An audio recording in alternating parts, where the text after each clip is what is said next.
Hey guys, welcome back to Love Truck Garage. Well, winter has a way of messing up your plans, but let's get to work in the garage for a while. So I've been trying to get out to work on that blue truck for about 2 weeks, but the weather has not been cooperating, so I think these two trucks are going to have to wait till spring. But that's okay, I had a few things lined up for my 72 anyway, so let's go. I mentioned in my last video that I was hoping to find another set of quad headlights for the 4x4. Well, that only took about a week, and thanks to Troy for getting these to me. Check that out, fresh off a 75 LUV. The bezels are a little bit rough, but I've got a plan for that. Sure enough, under that 3 coats of paint is a beautiful factory chrome finish. It's been slow going, but with enough acetone, a soft cloth, and elbow grease, they'll be looking like brand new. Now, on to the brakes. After my last cruise, I heard this noise when I stepped on the brakes. Uh-oh. Sure enough, that 52-year-old brake booster finally gave up. Good thing this was already on my list of winter projects. I'd already had the parts on order. I ordered this booster and master cylinder off of eBay, along with a 25-foot roll of NICOP tubing. So I'll be bending new brake lines, and this will be a big upgrade for my truck. This is a basic GM style master cylinder with a dual diaphragm booster and good for any hot rod project. This small factory booster and master cylinder was marginal even for a stock truck, and I've been pushing my luck for a long time using it. I'm hoping for some real improvement in my stopping power.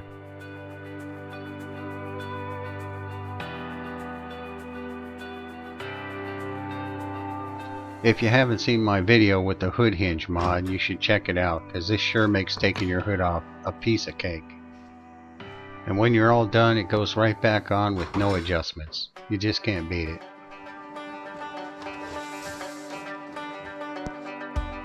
Let's get these old parts pulled, and I did PB blaster all the bolts yesterday just so everything would be loosened up.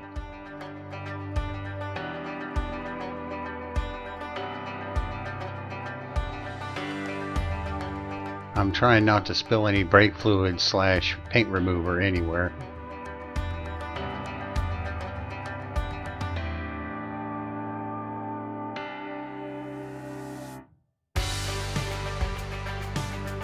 The master cylinder came out pretty easy, but I was a little worried about the booster.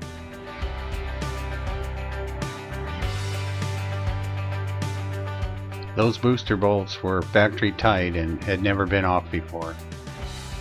The impact wrench did all the work and it came out pretty good.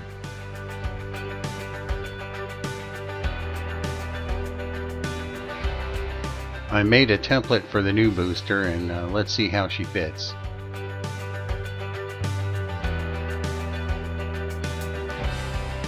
I just need to trim the 2 bottom corners of the template because it's rubbing on the fender well and the steering column. Well, that did the trick and it slid right into place. Well, there's some awesome news. The hole in the firewall and the hole in the template are the same size. So at this point it looks like I'm just drilling 4 holes to mount the booster.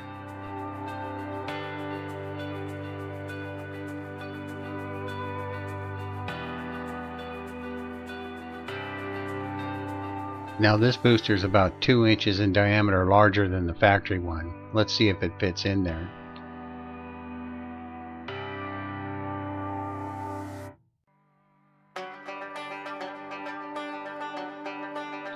Nothing major, there's just a guide for the old brake line and a wire loom that goes to the alternator, and both things can be moved out of the way. The only other thing in the way was the hard line to my oil pressure gauge, and that's easily moved out of the way also.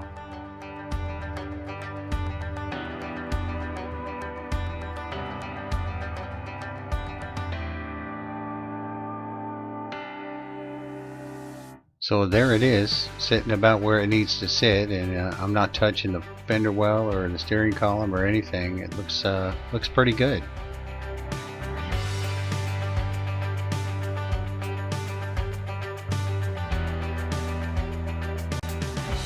Knock on wood, but so far this is going pretty well.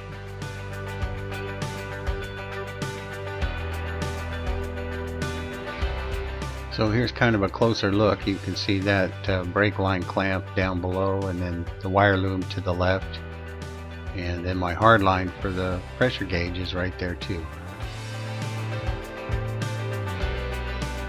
And you can see where that booster was. My truck was white from the factory. No major issues so far, so I think we're doing okay. I'm thinking the brake lines are going to be the big challenge.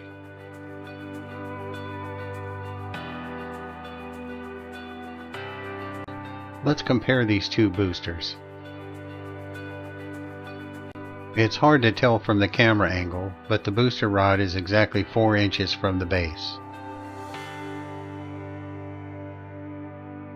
And amazingly enough, the new booster is exactly 4 inches also.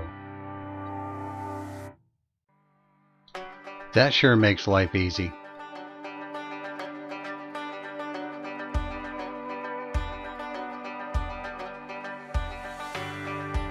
Now this next part really blew me away. Here's the factory LUV coupler screwing right on the new booster. I never expected that. It just doesn't get easier than that.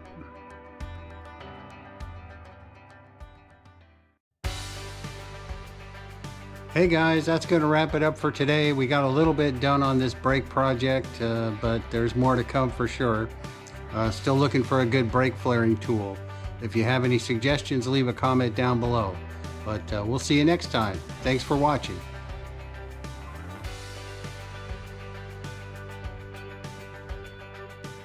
Don't forget t-shirts, hoodies, and trucker hats at lovetruckgarage.com.